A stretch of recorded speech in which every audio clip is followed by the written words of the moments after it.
Thanks so much, Michael, for joining me on our Founder Fuel series. I've been very excited for this conversation. And yeah, I'd love, firstly, for you just to tell us a little bit about yourself and Thriday before we start.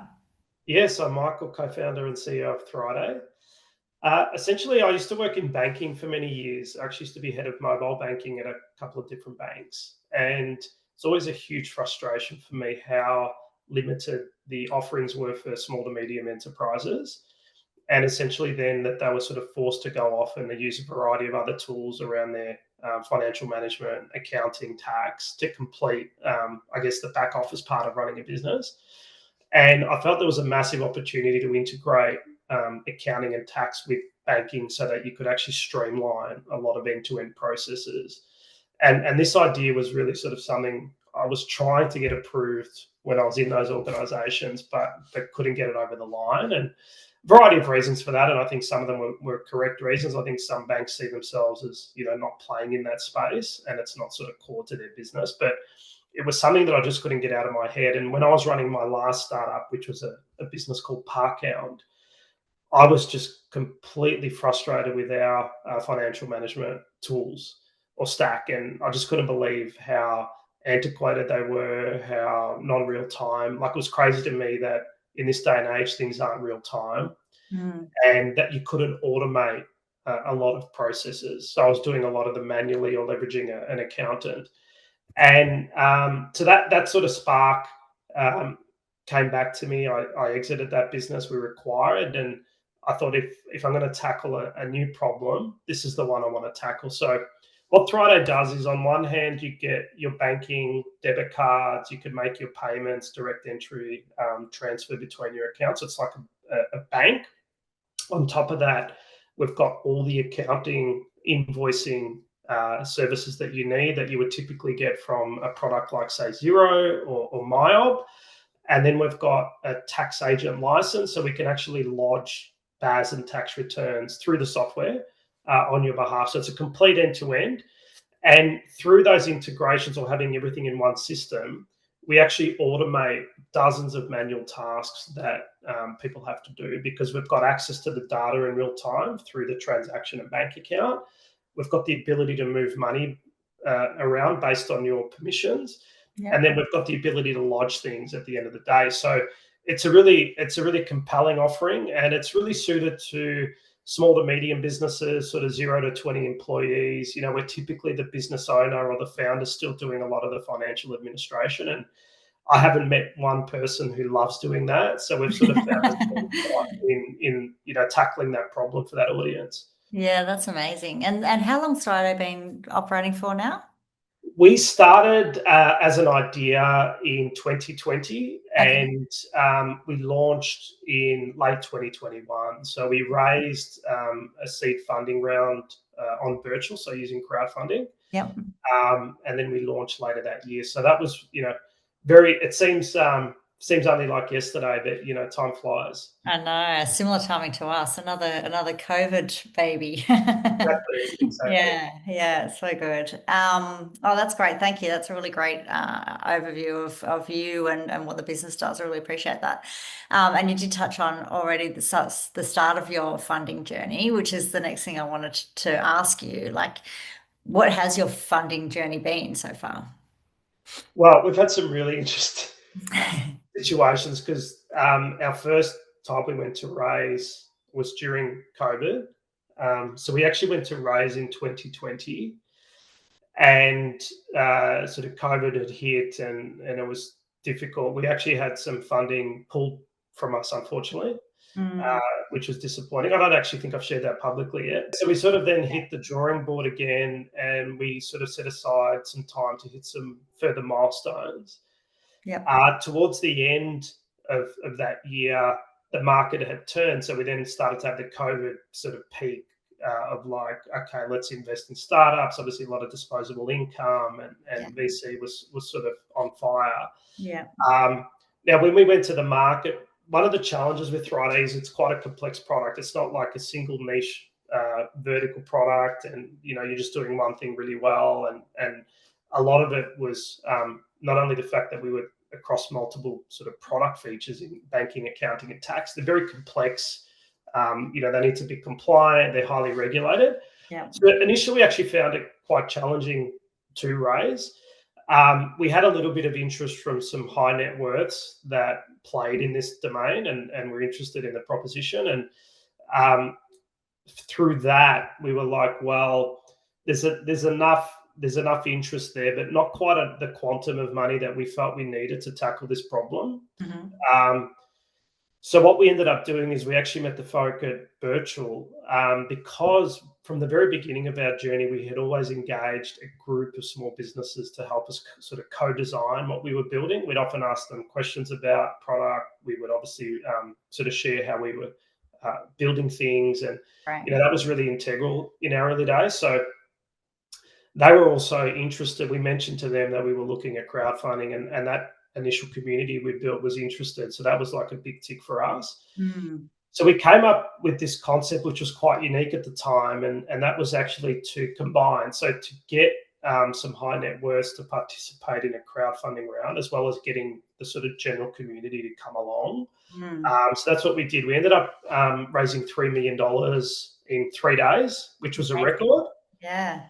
But I think a large chunk of the reason for that is we had these high net worths also participating, and we were able to sort of pull together also the mum and dad investors that were interested in what we were doing. So that was really successful for us because a lot of our initial customers came from that community that also became investors in our business. I mean, I think that's so great when you can get your customers invested in your business, right? It's one sure way to get stickiness.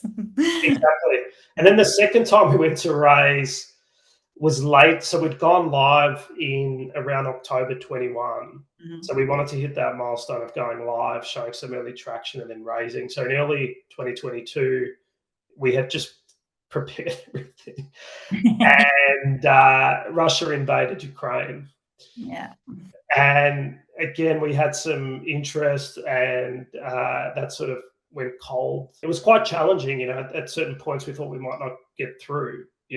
That's how bad it got. I think we were very fortunate that by sort of May, June, things had stabilized a little bit. And we actually met the folk at NAB Ventures. And, if you were to ask me at the start of our journey, who would be an ideal partner for us or strategic investor, it would have been NAB, obviously Australia's biggest, most successful business bank, just have a culture of, helping and serving small businesses really well. So when they expressed an interest, we were like, this is a no-brainer. So we ended up doing a $5.9 million raise, which they led. And we also fortunate that some of the high net worths that invested in our seed, came back in as well. Yeah, awesome. That's so great. And that's got you through to tracking towards profitability, and now you're sort of running off your own steam for the most part? Correct. Yeah. So we're really fortunate that, we've had a lot of really good growth, and we're in a position now where we can sort of operate off our own steam, as you mentioned. And it's interesting because it's not probably what I expected at the start of the business. I think a couple of things have changed as well. I think fintech was super hot when I sort of started the business, and it sort of petered out a little bit now. And if you spoke to me at the beginning of the journey at Thriday, I would have said to you, we need 5 mil seed, then we'll probably do a 10 mil like Series A, and then a 30 mil Series B. So it's been quite a different journey. I think some of the peers in our space overseas have gone through those sort of big funding cycles, whether they're based in the UK or the US. So we've had to do it differently. But I'm proud of what we've been able to do. And I think if I actually look at the output of our team and the features we've been able to launch and the growth that we've had with that small-ish amount of funding, it's been an incredible achievement. And, it does give us a little bit more control around our destiny and what we decide to do moving forward. Yeah, 100%. We talk about this a lot at Tractor. Good companies are bought, they're not sold, right? And so if you're just a solid, profitable business, then chances are you'll get that next either big investor come in or potentially an acquirer because it's a great business. Correct. Yeah. Yes. And I think it also reflects our business, our product, because it's not every day that people just decide to switch or cancel their accounting relationship. Yes. What we have found is it is, people need to hear about us they go through their consideration phase. They may hear a friend recommend us or whatever, and then they decide to make the cut over. Mm. So from that perspective, I think it's a little bit of a different business to like a fast growth. You're just able Yeah. to acquire thousands of customers every day type business. Yeah, yeah, that's right. But once you've got them, you've got them for a long time. So yeah, Exactly. yeah, Exactly. that's great. And you also do a lot of research and development. Huge amount. Our whole business, we were the first that we were aware of, especially in this region, to approach the problem through automation. Mhm. Um, and what that means is at a tangible level for people to understand. Typically, if you're using a product that isn't Thriday, you have to set rules and code transactions and determine if it's GST applicable or not. You can do that yourself, which for most people they don't have the skill or the will to do.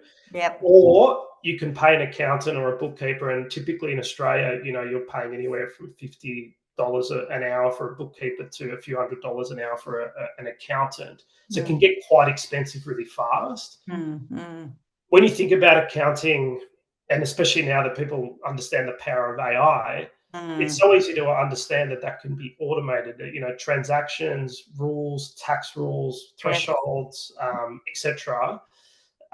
So that's what we've tackled. And from a business perspective, it's given us great unit economics, but it also means the small business wins. They get from us the equivalent of what they would be paying an accountant in half an hour. They get that from us from a monthly subscription. $30 a month is our sort of core tier, and then we have a premium tier which you can get some extra bells and whistles. But for $30 a month, it's nuts what we can do. And Yeah. yeah, so a lot of innovation we've had to build into the platform, and that's where a lot of our team is focused on. We've got a big technology team, we've got a big data science team. Probably about 80% of our team are actually in the technology data area.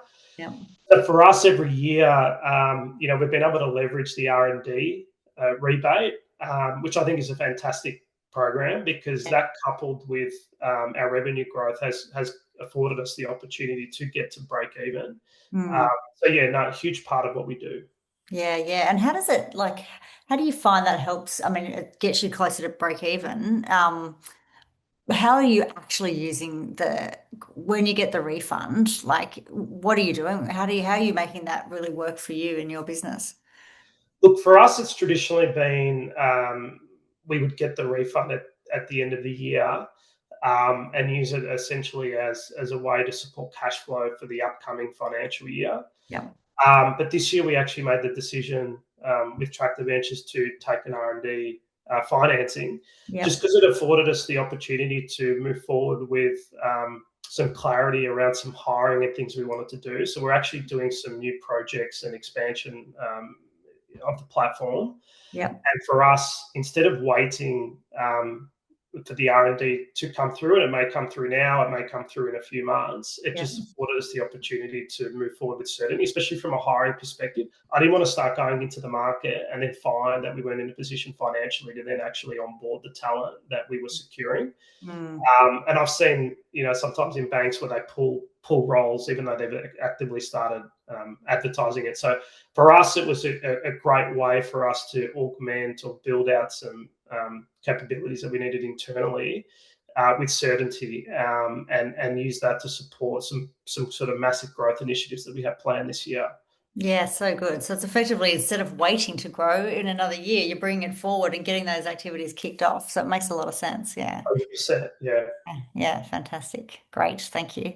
Yeah, we're very happy to help you. One of our very early R&D customers. And yeah, it's a thrill to see it in action and see how this financing actually really does kick on that growth, which is what we're all about. So yeah, it's awesome.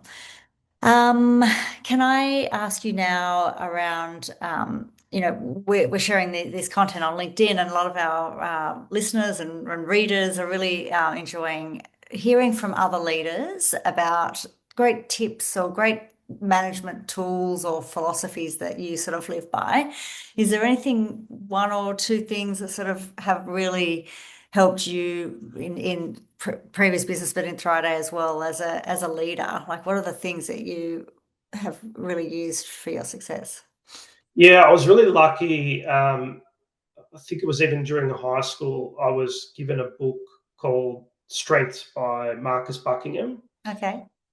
I'm not actually an avid reader. Like I read a lot of online content, watch YouTube videos to learn things or whatever, but I'm not a huge sort of, reader of fiction or nonfiction. But this book particularly struck me because I think my whole life I'd sort of worked on trying to alleviate things that I thought I was weaker in and making them, getting them to a point where they were great. But this book talks about that, but it's actually about focusing on your strengths.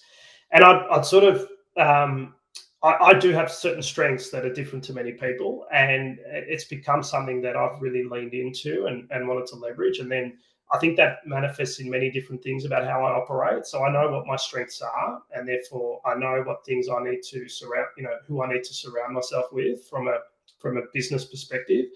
It also means that I take great confidence from that, and I think in times of uncertainty or difficult moments, I'll reflect on my strengths about how I can approach that problem or tackle that issue.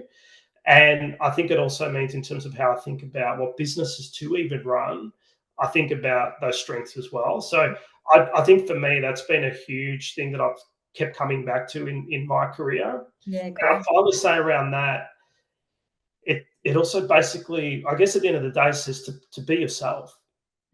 Don't try to be somebody you're not. Try to focus on what your strengths are naturally and leverage them in your day to day. And I think any leader that beats themselves, they've got a good shot of Mm. building a good team or a good business. So true. I love that. And I'm going to read this book because I love actually reading business books. Does There you does go.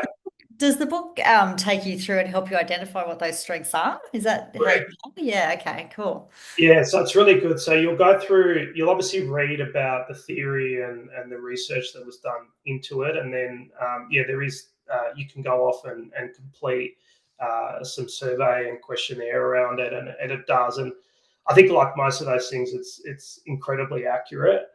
Yeah. Um, but it's good to see it on paper. And I actually make an effort, especially my direct reports, when I hire them, to actually share that with them in detail, just Yeah, to sort of right. make sure they Right. understand how I operate or why I might dive into certain things more than they've experienced in the past. Yeah, great. It's just something that I might, be interested in or need to understand to make Mm, a decision, for example. mm. Yeah, no, it's a great book. It's there's been a few series of it now, and I think it's definitely very popular. I think in North America, it's extremely popular.